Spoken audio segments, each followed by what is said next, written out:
En Casa de Oración somos un grupo de personas que día a día es regenerado, que reconoce que solo por medio del sacrificio de Jesús se puede lograr una nueva vida.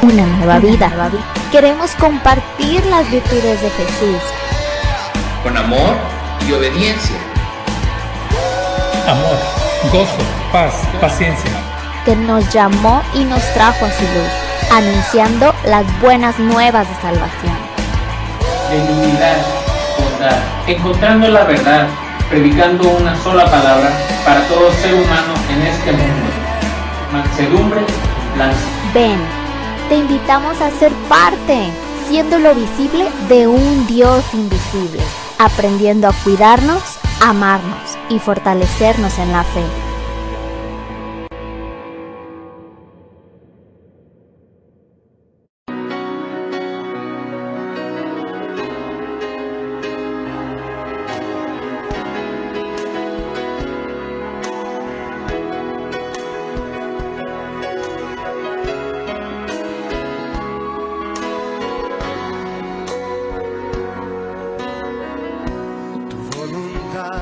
Aceptaré. Tú eres soberano, Dios. Tú sabes lo que me hace falta, sabes lo que necesito. Solo de ti quiero aprender. Enséñame a caminar.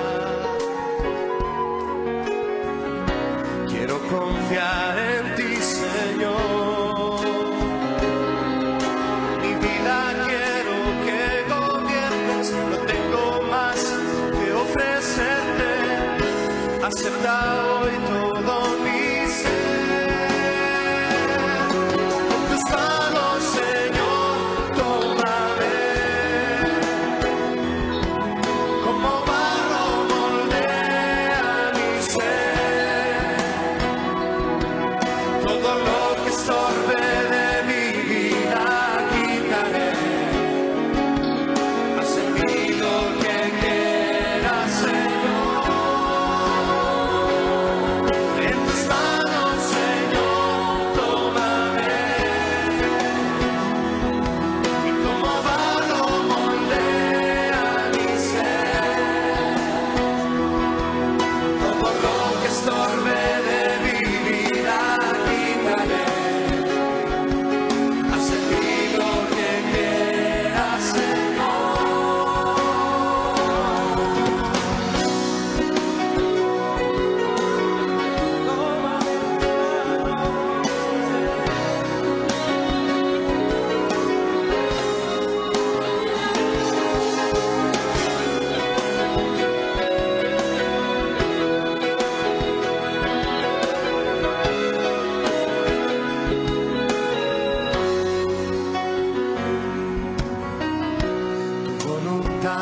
Aceptaré. Tú eres soberano, Dios. Tú sabes lo que me hace falta, sabes lo que necesito. Solo de ti quiero aprender. Enséñame a caminar. Confiar en ti, Señor. Mi vida quiero que gobiernes. No tengo más que ofrecerte. Acepta hoy todo mi ser. En tus manos, Señor, tómame. Y como barro moldea mi ser. Lo que estorbe de mi vida quitaré. Haz en mí lo que quieras, Señor. En tus manos, Señor, tómame. Y como barro moldea mi ser.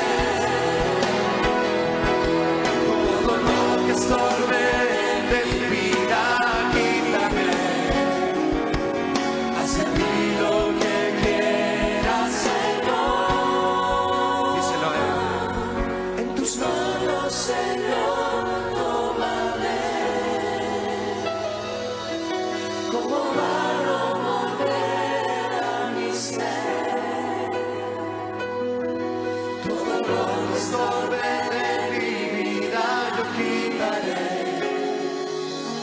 Haz en mí lo que quieras, Señor. Haz en mí lo que quieras, Señor. Haz en mí lo que quieras, Señor.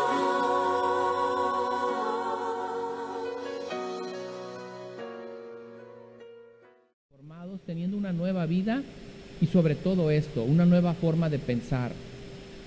Ese es el verdadero reto que tenemos. Toda la obra que es hecho en Cristo, pues ha sido obra de Él, pero la transformación corresponde a nosotros. ¿Cómo vamos a renovar? Pues al poder entender y aceptar lo que Dios quiere para cada uno de nosotros. ¿Y qué es lo que Dios quiere para cada uno de nosotros? ¿Usted lo sabe? Lo ha dejado escrito en su palabra. Dios ha dejado escrito en su palabra qué es lo que quiere de cada uno de nosotros. Por eso es tan importante que nosotros estudiemos la palabra de Dios y entendamos y sobre todo seamos sensibles a poder ser transformados por Él. Bien, hemos entrado dentro de una serie que la hemos titulado El carácter de un discípulo, como la necesidad apremiante de que toda la iglesia pueda ser transformada por medio de esta palabra de Dios y que se muestre en nuestras vidas. Hemos entrado, llevamos alrededor de 10 mensajes hablando sobre el carácter. Y la última semana, la semana pasada, hablamos sobre los hombres comunes. Nos adentramos dentro de la Escritura solo para recordar que Dios utilizó hombres comunes para hacer su obra. Vimos algunas características de algunos de ellos y recordamos precisamente que dice que la Escritura que Dios eligió lo que se llama ridículo o lo que se llama aquellos que no son sabios dentro de la palabra de Dios, para enseñar a los que eran sabios, o los que se creían sabios, los que se ensoberbecieron de acuerdo a su sabiduría y se negaron a aceptar a nuestro Señor. También vimos algunas características, voy a dar un breve repaso para poder llegar al punto en donde nos encontramos, cómo somos transformados por medio de la crisis dentro de nuestro carácter. Hablamos de esos 12 discípulos que el Señor tomó y empezamos a estudiar rasgos personales de cada uno de ellos, de manera que pudieran ser un ejemplo para nosotros de vida y que podamos entender que eran hombres comunes, sin en cambio trascendieron dado la obra que el Espíritu Santo hizo en cada uno de ellos. El Señor en cierto momento dijo: voy a tomar a estas personas tan imperfectas solo con la firme convicción de que dijo sí va a resultar, y verdaderamente resultó. ¿Recuerda usted que le enunciaba que una de las características o los rasgos de estos hombres eran que la mayoría eran de Galilea? Bueno, eran personas despreciadas, muchos de ellos eran pescadores, la mayoría eran pescadores, pero había de diferentes posiciones. Encontramos un recaudador de impuestos, un celote, también por ahí encontramos. Algunos de ellos se encontraban casados, unos eran muy buenos para las escrituras. Y bueno, el mensaje que Dios les había dado era que tenían que ser transformados en el camino. Una administración durante 3 años constante con el Señor les llevó a formar un grupo sólido de hermanos, de discípulos que se amaron unos con los otros. Más adelante vamos a ver cuán contrastante podría ser el carácter de uno con otro y eso que ocasionaba dentro de las fricciones dentro del grupo. Bien, vimos cuáles eran pues cosas que obstaculizaban que estas personas pudieran verdaderamente llegar a ese conocimiento. Dicen que no eran muy aptos, carecían de un entendimiento espiritual, es uno de los rasgos que vimos. También hablamos que era difícil llevarlos por un proceso de aprendizaje, no eran personas humildes, carecían de entendimiento, no tenían mucha fe, eran hombres que carecían de fe. También no eran muy comprometidos, eran hombres que a la primera de cambio podían abandonar el barco. Y bueno, eran hombres débiles, como tú y como yo. Lo que los transformó fue la obra y el poder del Espíritu Santo que los llevó a actuar de esta manera. Y entonces también entendimos que el poder de Dios se perfecciona en nuestra debilidad. Esta es una frase muy conocida por todos nosotros, pero ¿qué implica todo ello? Pues implica que exactamente somos seres débiles. Somos seres fáciles de quebrar, fáciles de doblar, fáciles de ceder ante la tentación, fáciles de abandonar el barco como estos discípulos. Pero que el poder de Dios, que es lo que debe de obrar en nosotros, nos ayuda para bien a hacer las cosas. No somos nosotros, es Él en nosotros el que hace esa obra. Y hablamos de Simón Pedro, quizás el más mencionado en todas las escrituras. Lo enunciamos como un apóstol impetuoso, dado su carácter, pescador de oficio, un hombre que fue llamado, que tuvo la revelación de tú eres el Hijo de Dios, pero también el hombre que fue llamado diablo, o aléjate de mí, Satanás. ¿Recuerda usted esta frase? Era una persona impulsiva, sin en cambio también era cobarde. Les recordaba esto en cuanto Pedro fue impulsivamente, vio al Señor caminar sobre las aguas, dijo, déjame que vaya contigo. Y después, cuando pudo caminar sobre las aguas, él mismo se hundió, dado su falta de fe, ¿verdad? Bien, y ahí encontramos a Pedro, el impulsivo. Hablamos sobre él la semana pasada. Si no ha escuchado, vea el mensaje, ya está en nuestra red. También hablamos de que era una persona colérica, arrebatada. Recuerde usted que tomó esa espada en esas circunstancias cuando el Señor se encontraba en el huerto del Getsemaní y iba a ser llevado preso, y él sacó su espada no para tirarle la oreja a Malco, como vimos, sino para tirarle al pescuezo a Malco. Y bueno, Malco se alcanzó a mover y nomás le tiró en la oreja. El carácter de Pedro se manifestó, y a pesar de todo, bueno, fue tremendamente usado, muy reconocido por ese famoso sermón después del Pentecostés, que dio una muestra del poder de Dios en una transformación de tantas almas en un solo instante, y la convicción de todas ellas. Es algo verdaderamente un ejemplo para todos nosotros. Y bien, empezamos a hablar de Jacobo y lo nombramos como el apóstol de la pasión, ¿se acuerda? Jacobo era una persona también importante dentro del ministerio. Segundo lo que basamos de él, estaba bien posicionado, era un líder fuerte. Fue llamado Boanajere, o hijos del trueno, como le decía. Lo encontramos en Marcos 3:17, en donde el apóstol Santiago y Juan, hijos de Zebedeo, a quienes Jesús los apodó hijos del trueno. Hijos del trueno por su carácter arrebatado y tremendo. Recuerda esa tremenda escena en donde estos hombres le piden al Señor, Señor, ¿quieres que hagamos que descienda fuego del cielo para que los consuma? O sea, no eran muy mansitos, que digamos, sino que eran unas personas arrebatadas, y el Señor como les decía la última semana, ¿verdad?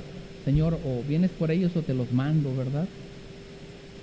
Y bueno, esta fue una muestra de ver cómo era el poder de estos hombres. No estaban dispuestos a hacer que el Señor los confrontara, sino que literalmente quería que los calcinara. Y hablamos de que nosotros quizás no quisimos calcinar a nadie, pero en algún momento quizás nuestra venganza se desbordó y quisimos tomar mano, ¿verdad? Quisimos obrar, y qué bueno que no podemos hacer llover fuego del cielo, sino ya hubiera muchos quemados por ahí. Sí, yo muchas veces cuando vamos por la calle digo, qué bueno que no traemos pistolas todos, porque si trajéramos pistolas, quiero que sepas que nos agarramos a balazos en cualquier lugar. Nuestra ira desbordada y nuestra falta de control nos puede llevar a una situación de riesgo unos con los otros. Y bueno, nosotros no somos llamados a ser así. El Señor les recrimina a estos discípulos diciéndole, bueno, no saben de qué espíritu son, somos del mismo Dios. Y dice, yo no he venido a que esto sea para ellos acabar con las almas, sino he venido a salvar almas. Y algo que tenemos que reflexionar era la condición de los samaritanos con los judíos, en referencia a que, bueno, no tenían muy buena relación, sin en cambio el Señor siempre fue muy tolerante y muy respetuoso de la relación que tenía. Recuerda, la primera mujer que fue a visitar en el pozo era una samaritana, ¿se acuerda? Esa escena, bueno, pues el Señor tenía tenía una enseñanza especial para sus discípulos en referencia al trato con las personas con las que no se llevan bien. Por eso los llevó a Samaria, para que estuvieran aquí. Bueno, y aquí encontramos a este hombre Y nos quedamos en esa característica específicamente, pero vamos a hablar de otra más. El segundo característica o rasgo de carácter que tiene Jacobo es que era egoísta y engreído. En Marcos 10:35, acompáñenme por favor.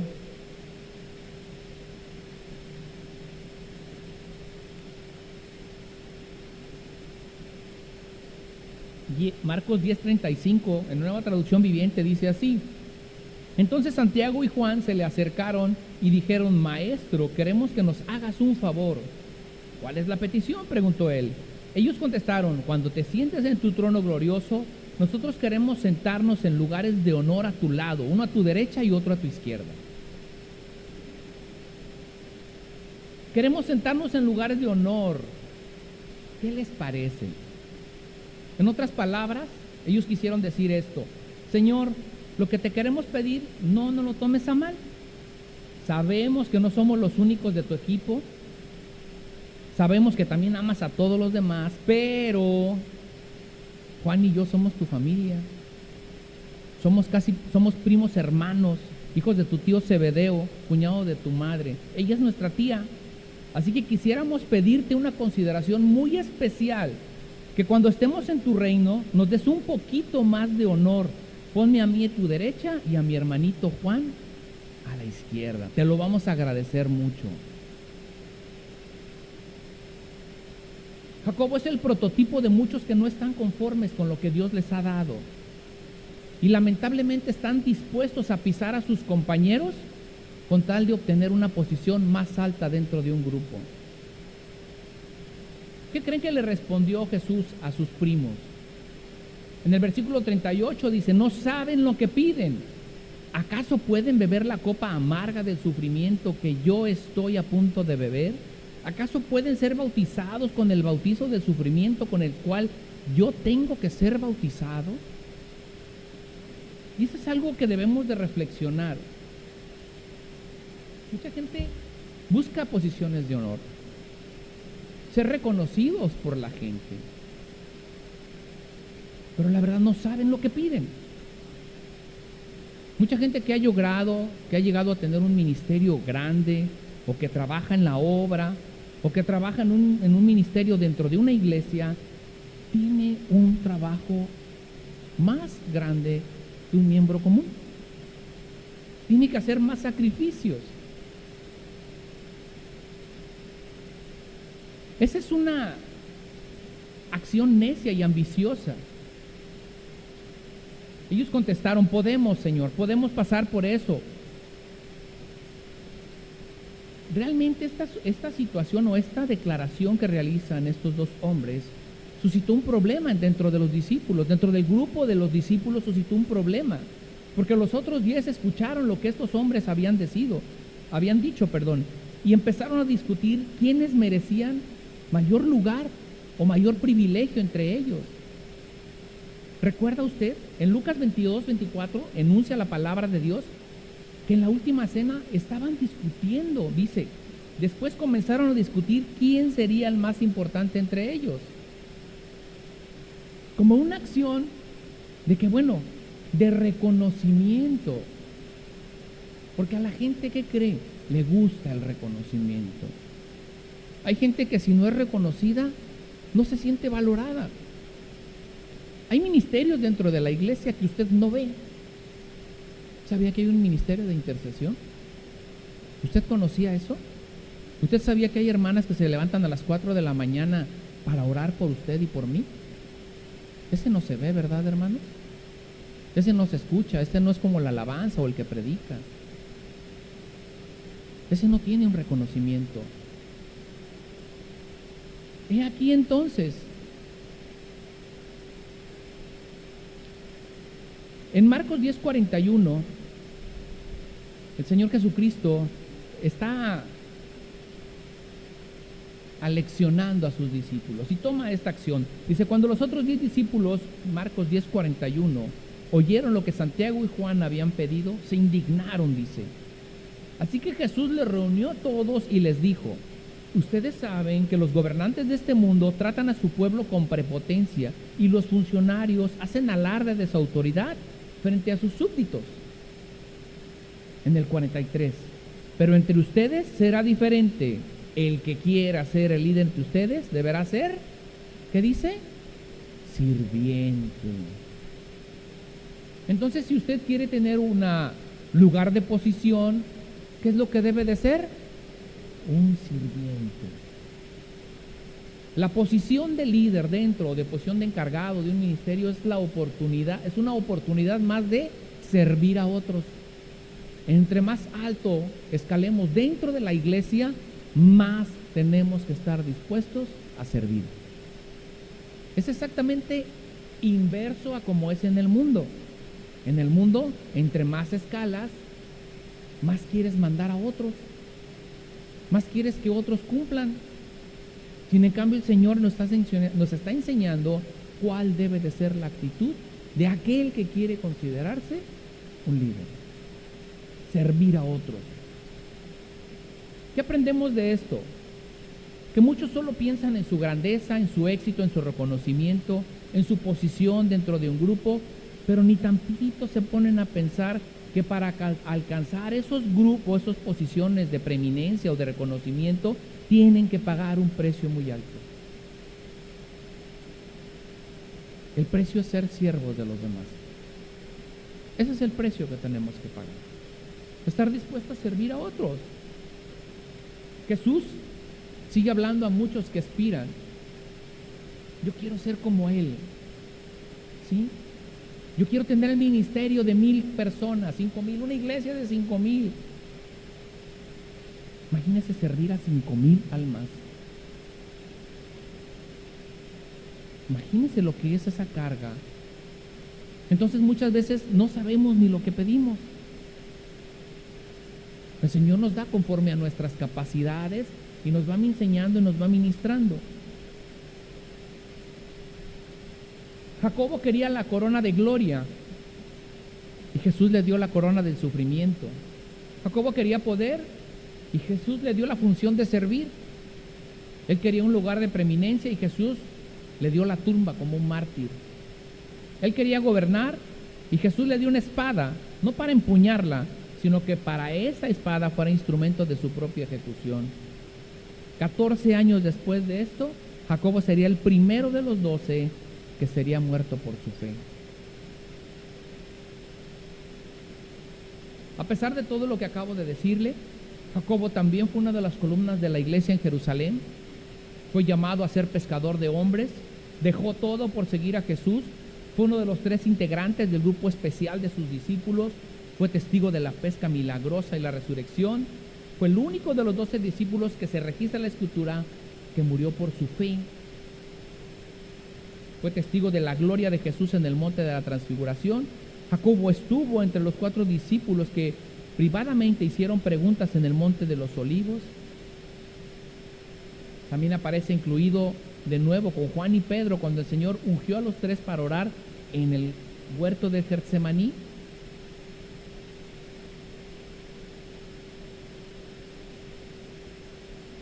Es notable que Jacobo fuera el primero de los apóstoles en ser muerto.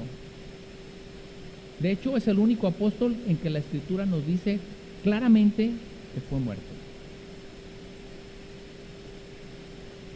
Como lo vimos, un hombre del rayo, como hijos del rayo, era un hombre apasionado, celoso. La reacción que él tiene es una reacción celosa a la ofensa de su maestro. Quizás usted y yo hubiéramos reaccionado de la misma manera. Celoso por haber ofendido al maestro. Es que no saben quién eres tú, maestro. Esa misma pasión le llevó a defender fervientemente su fe. Y al defender fervientemente su fe, le llevó a la muerte. Sin en cambio, su pasión ahora estaba controlada bajo el poder del Espíritu Santo. Al declarar esta verdad, Herodes lo mandó matar. Este hijo del trueno había sido adiestrado por Cristo, capacitado por el Espíritu Santo y moldeado por todos aquellos medios para que su celo y su ambición fueran instrumentos útiles en las manos de Dios para la expansión del reino. ¿Cómo puede transformar un carácter de esa manera para ser usado? Necesitamos gente como él, sí, apasionada, entregada, celosa de la palabra de Dios, celosa de la iglesia, celosa de que se blasfeme en contra de nuestro Señor Jesucristo y de Dios. Jacobo es el prototipo de la persona apasionada, del líder celoso, aquel que es dinámico, ambicioso, fuerte, apasionado. Sin en cambio, lo vemos como ha sido templado por parte de Dios, es sensible y ha cambiado su actitud. Hoy está dispuesto a servir a sus hermanos. El Señor lo usó y utilizó y realizó un gran trabajo dentro de la iglesia primitiva. ¿Cuál es la lección que podemos aprender de Jacobo el mayor? Que si renunciamos a nuestro carácter vengativo y petulante, es decir, aquel que espera, ¿verdad?, que se cree demasiado, Dios nos puede usar y nos puede dar poder para permanecer firmes dentro de la persecución. Y ahí encontramos a Jacobo, el hijo del trueno. Ahora hablemos de nuestro camarada Juan. Juan lo reconocemos como el discípulo amado, ¿verdad? El discípulo del amor. En Juan 13:23 escribe: y uno de sus discípulos, al cual Jesús amaba, estaba recostado al lado de Jesús. Y cuando vemos esta imagen, ¿qué es lo que nos imaginamos? Que Juan era muy tierno, ¿verdad? Bien amoroso, ahí recostado con el Señor, bien apacible. Pero veamos la realidad de Juan. Juan, al igual que su hermano Jacobo, el cual acabamos de ver, también fue llamado hijo del trueno. Entonces no era tan apacible, ¿verdad? Otro de los sobrenombres que se le ponen a Juan es que era el discípulo amado o el discípulo que Jesús amaba. También a él se le conoce como el evangelista, el revelador también, haciendo referencia a que él le fue revelado el Apocalipsis. Juan también fue una de las columnas muy importantes dentro de la iglesia de Jerusalén junto con Pedro. Sobresale por sanidades que realizó en el nombre de Jesús y por su firme predicación del Evangelio. Recordamos que él fue exiliado a la isla griega de Patmos en el año 97 después de Cristo. Ahí el Espíritu Santo le inspiró para escribir primera, segunda y tercera de Juan y también el libro del Apocalipsis. Él, el apóstol Juan, escribió más que cualquiera de los otros apóstoles en el Nuevo Testamento sobre la importancia del amor. El amor cristiano para con Cristo, el amor cristiano para con la iglesia y el amor mutuo que debe de marcar entre nosotros como un distintivo de que somos verdaderos creyentes. Él es el que escribe en preeminencia sobre el amor que debe de existir dentro del cuerpo. Pero si usted cree que Juan era, como le decía, esa persona tierna, esa figura dócil y apacible, o ese ser paliducho que se ve así recostado sobre Jesús, así que se ve muy, muy tierno, que tiene así ojitos del gatito de Shrek, ¿ha visto los ojitos del gatito de Shrek? Así como que no hace nada. Bien, pues debe de olvidarse de esa imagen. En realidad es algo que nos han enseñado, Juan no era de esa manera. Juan era duro, era tosco, como el resto de los demás discípulos que eran pescadores. Era intolerante, ambicioso, celoso, explosivo como su hermano mayor. Era capaz de comportarse de la manera más sectaria, intolerante, poco afable con los demás, imprudente e impetuoso. Era volátil, tosco, agresivo y apasionado. ¡Wow! Era una mezcla tremenda de un carácter fuerte. Pero tenemos que detenernos un poco para ver el carácter de Juan, que al igual que Pedro y Jacobo tenían ciertos detalles, pequeños, pero se mostraban mucho. Por ejemplo, él también era vengativo y desenfrenado como su hermano Jacobo. Él quería calcinar a los samaritanos, era el Señor, ¿quieres que mandemos que caiga fuego? En segundo lugar, estaba cortado de la misma tijera que su hermano. Él también quería ser un líder. ¿Se acuerda el que le dijo, mi hermano y yo queremos estar uno a la derecha y otro a la izquierda? Entonces él también era de esta misma manera, era egoísta y engreído. Pero en tercer lugar, Juan le ganó a Jacobo, porque Juan era crítico y elitista. Marcos 9:38, vaya ahí por favor, nos narra una escena en la que Juan muestra otro rasgo más de carácter deficiente. Dice la escritura, la Nueva Traducción Viviente la traduce de esta manera: Juan le dijo a Jesús: Maestro, vimos a alguien usar tu nombre para expulsar demonios, pero le dijimos que no lo hiciera porque no pertenece a nuestro grupo, dice. No es de los de nosotros, Señor. Anda obrando en tu nombre, pero no es de aquí. Cuando hablamos de una élite, hablamos de un grupo selecto, un grupo minoritario de personas. Entonces hablamos de un grupo elitista. Son aquellos que manifiestan ciertos gustos y preferencias diferentes a los demás o a la mayoría. Podemos imaginar a Juanito el amado, que más adelante se recostaría en el regazo del Señor, con esta desfachatez diciéndole al maestro en un tono insolente: Señor, anda por ahí uno que enseña bien la palabra de Dios, predica bien, está haciendo un buen trabajo, Señor, está dando fruto, está creciendo. Además creemos que Dios está con él porque tiene mucha unción, hasta expulsa demonios en tu nombre. Pero como no pertenece a nuestro grupo, es decir, a nuestra iglesia, le aplicamos la ley del hielo. No nos vamos a juntar con él. Es más, lo vamos a desacreditar. Todo porque no es de nosotros, porque no piensa como nosotros. Está trabajando bien, está haciendo su obra, predica bien, enseña bien, pero no es de los de nosotros. Ahí el carácter desmesurado del amadito Juan.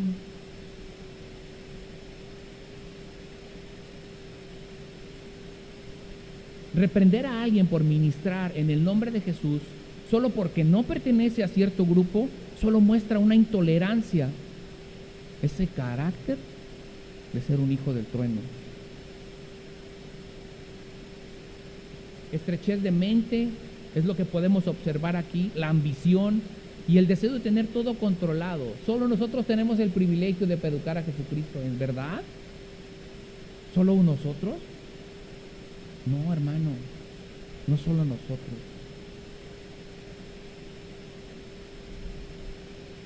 ¿Quieres saber cómo son las personas elitistas? Puedo darle algunos rasgos. No les interesa el compañerismo, se aíslan fácilmente, influyen en otros para que se aíslen de sus compañeros y son criticones, criticones, criticones.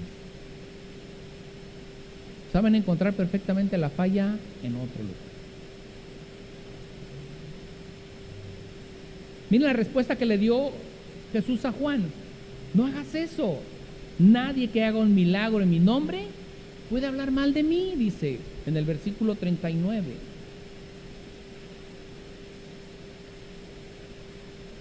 Observe el punto de Jesús. Mira, Juan, yo sé que eres muy sincero en tu amor hacia mí. Y sé que tienes celo porque las cosas se hagan de la mejor manera. Entiendo que tu preocupación porque las cosas se hagan en orden y en el buen funcionamiento del ministerio, pero quiero dejarte algo muy en claro. El ministerio no gira alrededor de ti, ni de tus puntos de vista, ni de tus conceptos que tú tengas, ni de los amigos VIP que puedas tener. Deja que cada quien haga su tarea que Dios le ha encomendado y deja de meterte en la vida de los demás.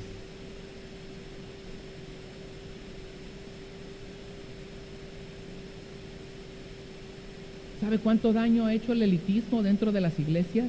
Solo aquí se mueve el poder de Dios. En serio, hermano. Solo aquí tenemos la verdad revelada. En serio, hermano.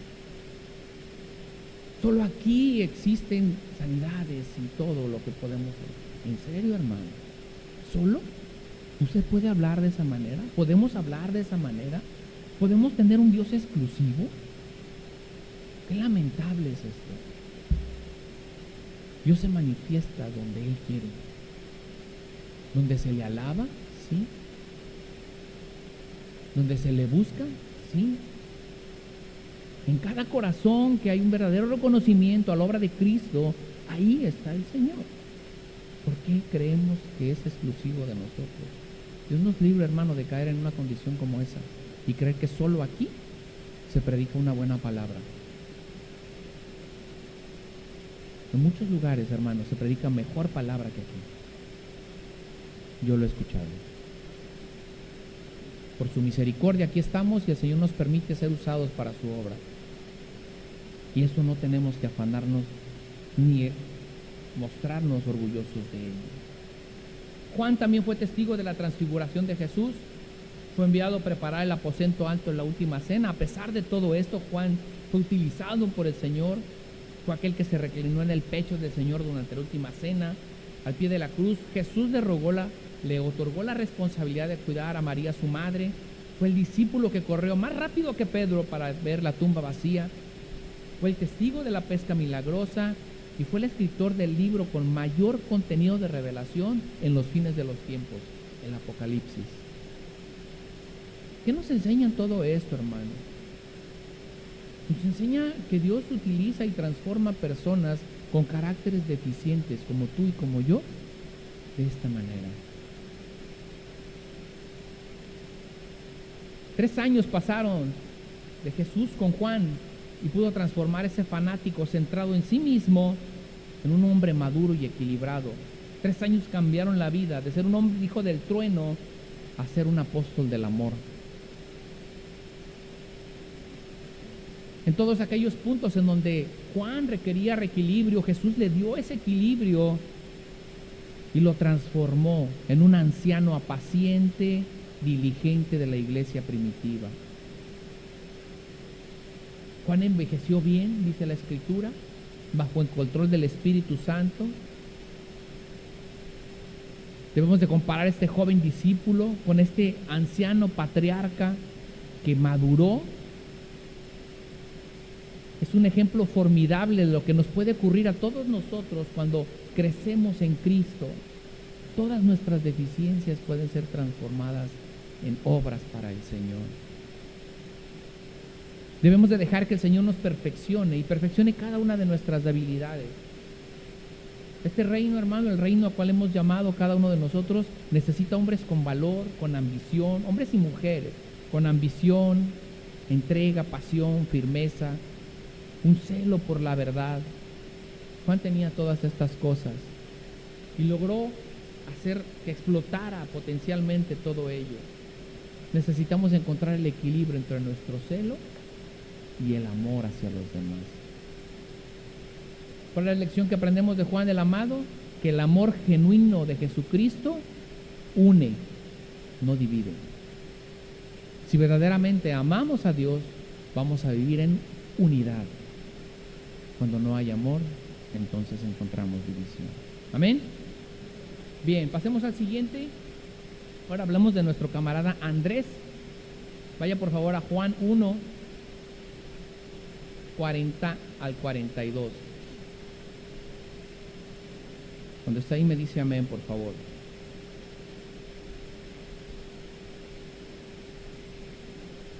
¿Ya está ahí?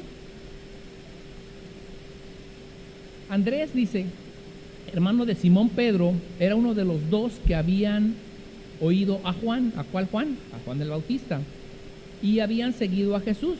Este halló primero a su hermano Simón y le dijo, hemos hallado al Mesías, que traducido es el Cristo, y le trajo a Jesús. Andrés, su nombre quiere decir varonil o valeroso. Él fue el primero en seguir a Jesús. Por eso se le llama procleto, es decir, el primer llamado. La primera característica ministerial que sobresale de Andrés es que fue discípulo de Juan el Bautista.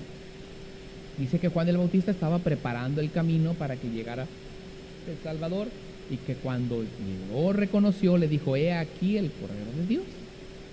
Entonces Andrés andaba con Juan el Bautista, tiene ciertos rasgos de Juan el Bautista, pero cuando llegó a quien verdaderamente debería de seguir, abandonó a su maestro Juan el Bautista y se fue con Jesús. Bien, ellos eran de Betsaida, Pedro y Andrés eran oriundos de Betsaida, y la escritura no nos dice mucho acerca de este Andrés. Prácticamente se pueden contar con los dedos las veces en las que se menciona, sobre todo en los evangelios. Casi toda la escritura nos dice que Andrés tenía un corazón dispuesto para formar un ministerio efectivo. Pero mire esto, Andrés no buscaba ser el foco de atención de nadie. Él parecía no sentirse afectado por aquellos que eran objeto de la atención pública.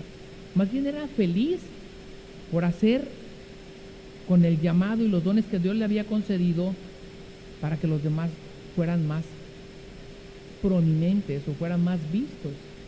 Él estaba dispuesto a pasar desapercibido totalmente. Encontramos dos características muy peculiares. Él era muy entusiasta. En Juan 1:35, vaya ahí por favor.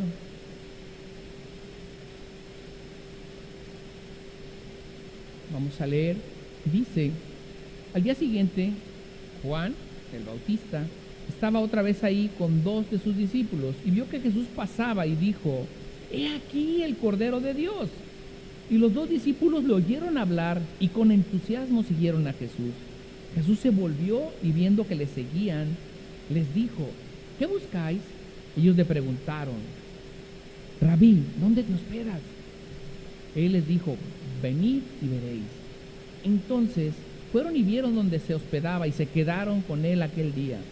Uno de los dos que oyeron a Juan y siguieron a Jesús era Andrés, hermano de Simón Pedro. Él encontró primero a su hermano Simón y le dijo, hemos hallado al Mesías, y entonces, jubiloso, lo trajo a Jesús.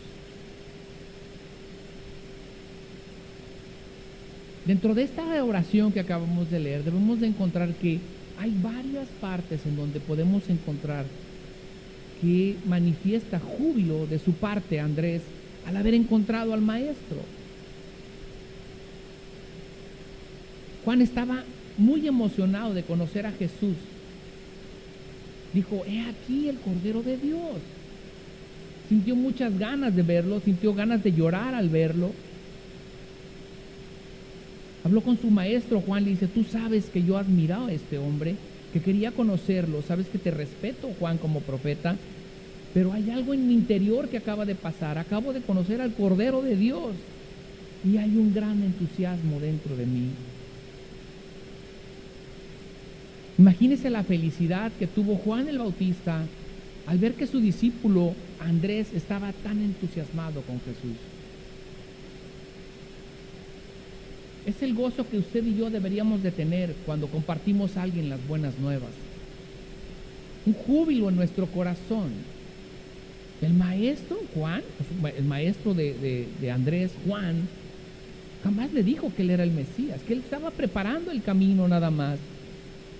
Y cuando llegó el Cordero, le dijo, él es a quien debemos de seguir.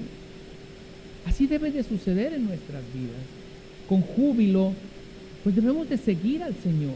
Y debemos de enseñar a otros a seguir al Señor. Yo le pregunto, cuando usted le comparte a alguien, ¿le comparte con tristeza? ¿O esa persona puede ver en usted su pasión, su emoción por compartirle las buenas nuevas? O le dice, no, pues fíjate que conocí de Cristo y pues sí, ahí vamos a la iglesia. O le dicen, no, mira, debes de conocer de Cristo. Él puede. Él está esperándote. Él murió por nosotros. ¿Cómo le comparte? ¿Cómo le habla? ¿Es usted apasionado? Y la función de este Andrés también se replica con su hermano Simón, cual vemos después. De la misma manera, usted y yo debemos de disfrutar y de con gozo compartir las buenas de salvación. No es decirle, hermano, no es porque vayas a mi iglesia, no es porque vayas conmigo, Tienes que enfocarte en Cristo. No es ninguna denominación, es a Cristo a quien seguimos, hermano. Es a Cristo a quien buscamos. Sin duda, Andrés aprendió de su maestro Juan el Bautista, dentro de este mismo entusiasmo hacia encontrarse con Cristo.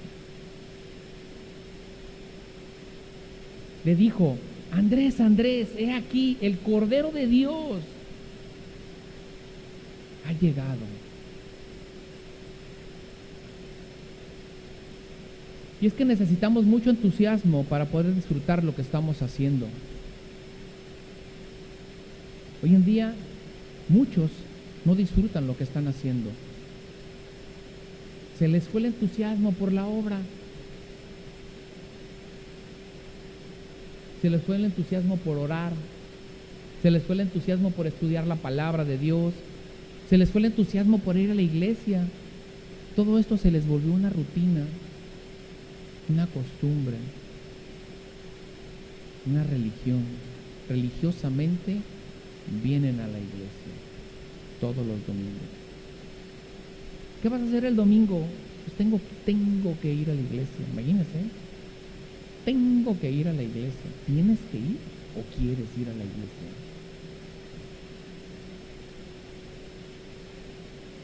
Entusiasmo es ese sentimiento intenso de exaltación producido por la admiración apasionada hacia alguien o hacia algo. Eso es entusiasmo. ¿Cuál es la lección para nosotros? ¿Qué pasó con tu vida o con nuestras vidas? ¿Qué sensación tuviste cuando conociste de Cristo? ¿Tuviste la misma felicidad que tuvo Andrés al encontrarse con Él? Debemos de ser entusiastas en todo lo que hacemos. Otra de las características que tenía Andrés era que era muy curioso o muy fisgón.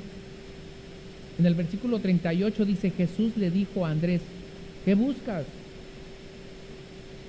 Y Andrés le responde con otra pregunta: ¿dónde te quedas? Jesús le dice: pues ven y mira. Observa este pequeño diálogo. ¿Es malo ser curioso? No. De hecho, es una característica buena. El ser curioso es algo que nos lleva a descubrir, ¿verdad? Pero ahora, ¿dónde estamos curioseando? Ese es el problema.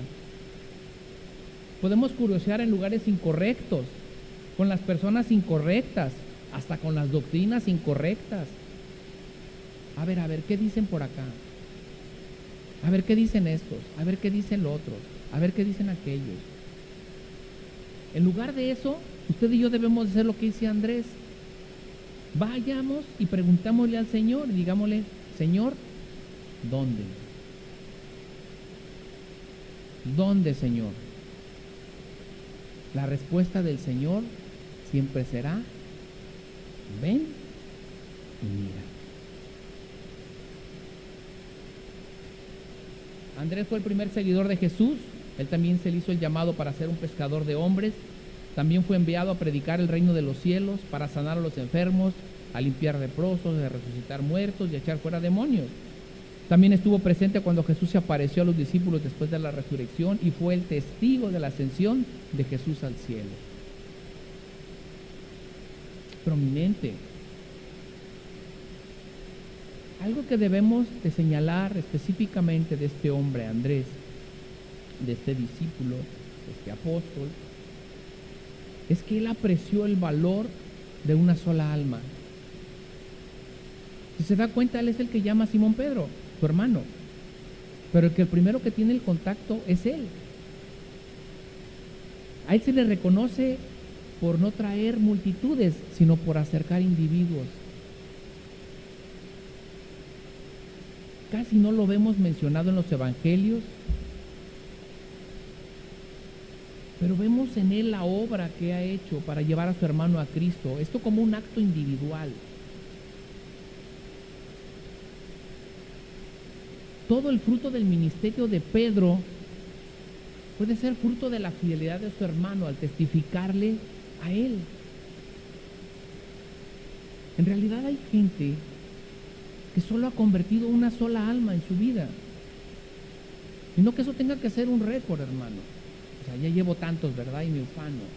Sino que hay gente que se desgasta tanto y solo puede lograr convencer una alma. Hay muchas historias que podemos narrar atrás de esto, de personas o misioneros que fueron a convertir gente y que solo le compartieron a una persona, pero esa persona se volvió alguien que transformó el mundo. Grandes ministerios han sido levantados por esa dedicación, por esa persona nada más. A lo que te quiero llevar, a donde te quiero llevar esta mañana, es que quizás no es tan importante tratar de alcanzar multitudes, sino alcanzar al menos una alma, hermano. No sabes qué pueda transformar esa alma en el caminar en Cristo. No sabes qué pueda suceder con esa alma. Este hombre se caracteriza, o se le menciona, por tener ese cuidado de no aparecer públicamente, de no dar un gran sermón, de no tener grandes apariciones dentro de los evangelios, pero sí se le reconoce por haber llevado a su hermano Pedro, por haberlo llevado al conocimiento. Mira, ven, hemos encontrado al Cordero. ¿Y tú, hermano, a cuántos has alcanzado? ¿A cuántos has traído? ¿A cuántos les has dicho, ven? No te enfoques en muchos, enfócate quizás en pocos, en uno. Demasiados cristianos piensan que no pueden hacer esta obra porque no pueden hablar frente a grupos, o porque no tienen dones de liderazgo, porque no tienen cierta responsabilidad para evangelizar. Pero hay pocos que, como Andrés, entienden el valor de ofrecer su amistad a una persona y traerla a Cristo. Eso es lo que debemos de buscar. Muchas personas no quieren participar en una banda si no tocan el mayor instrumento, el tambor mayor, dicen. Jacobo y Juan tenían esa tendencia, ¿recuerda? Ellos querían ser los de preeminencia, a mí a derecha y a mí a tu izquierda. Andrés es exactamente contrario a ello. Andrés no buscaba ningún reconocimiento. Quizás un rasgo heredado de su maestro Juan, ¿recuerda? Pero bueno, él también se guardaba en esto. No se encuentra interviniendo Andrés en ninguna discusión, no se encuentra encontrando algún mérito, no llama la atención buscando honor. No era una columna impresionante como Pedro, Jacobo y Juan. Pudiéramos llamar que Andrés era una piedra humilde dentro de la obra, pero significativa. Era una de esas personas especiales que están listas para aceptar el segundo lugar y permanecer como apoyo. No le importaba mantenerse en el anonimato mientras se hiciera el trabajo.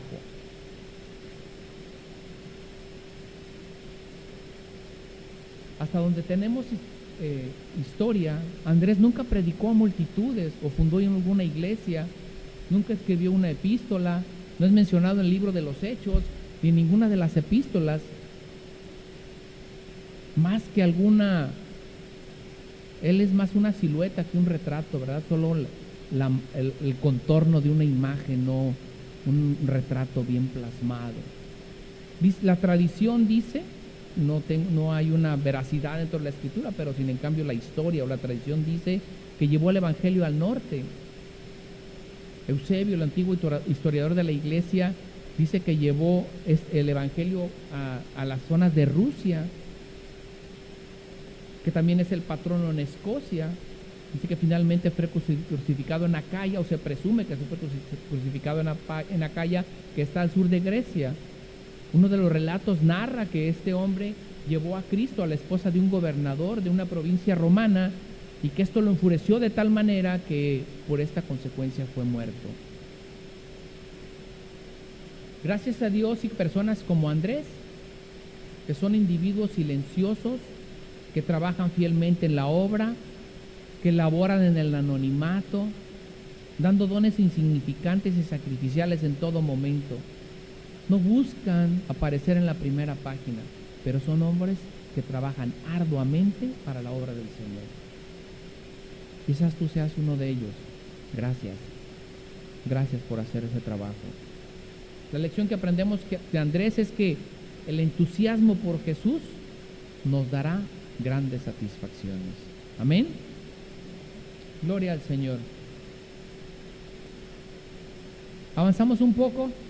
Me quedan todavía algunos. Quisiera verlos todos, pero la verdad es que son características muy importantes en cada uno de ellos. Vamos en el quinto, son 12. Me queda Felipe. No quiero comenzarlo para no tener el mismo problema que tuve con Jacobo y poder empezar exactamente con Felipe.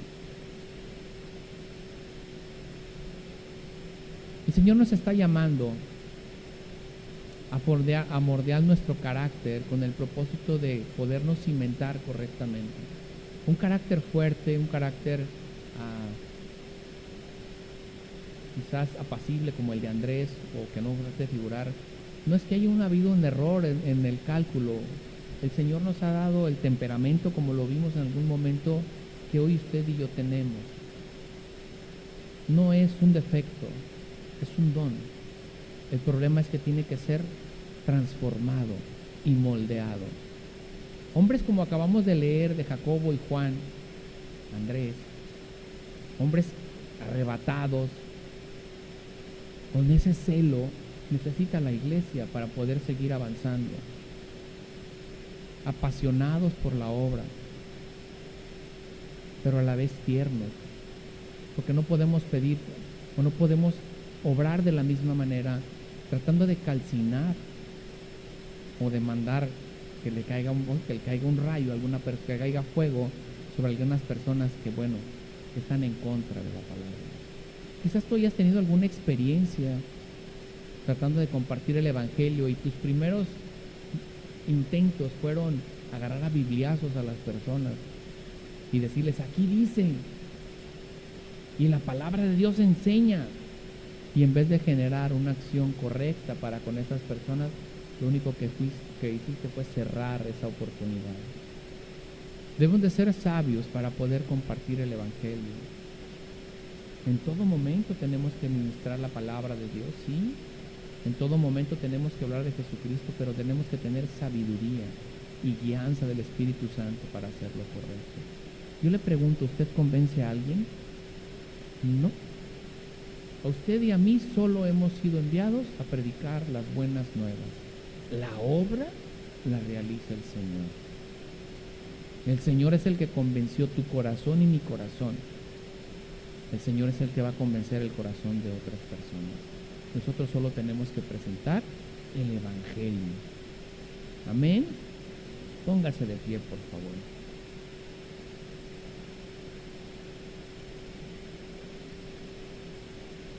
En tu trajinar en Cristo, en algún momento, quizás tú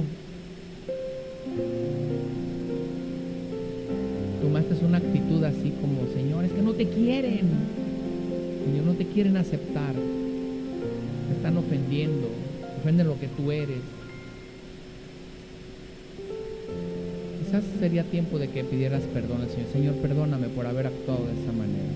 No era lo correcto. Hoy comprendo que no era así. Hoy comprendo que necesito que mi carácter sea otro, dócil, apacible, apasionado, sí, pero en equilibrio hermoso en el cual yo pueda enseñar a otros lo que tú me has enseñado. También, Señor, ayúdame a entender que si yo soy como Andrés, un líder que no figura, una persona que no tiene una prominencia dentro de la iglesia, pero con gusto, Señor, emocionado, comparto el evangelio a otra persona y esta se convierte, Señor, te doy gracias. Quizás nunca sea una persona que predique, quizás no sea una persona que figure públicamente, pero cumplo con mi obra, con mi parte, Señor. Entusiasmado, Señor, busco de ti y busco compartir con otros las buenas nuevas de salvación.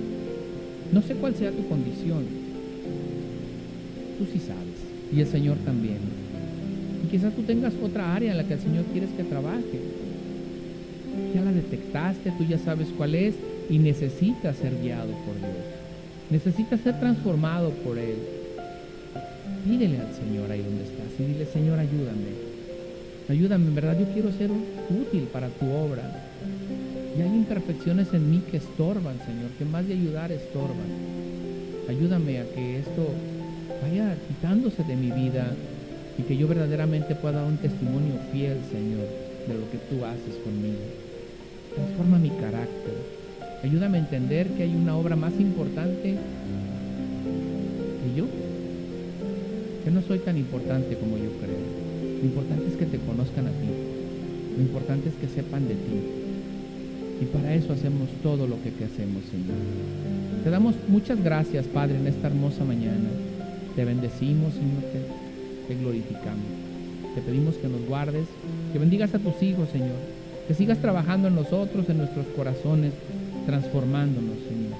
Transformando nuestras deficiencias para que se vuelvan fortalezas en ti. Diga el débil, fuerte soy en Cristo Jesús. Amén, amén y amén. Que Dios le bendiga, hermano. Que tenga un excelente domingo. No se vaya. Démosle un aplauso al Señor. Recuerde que tenemos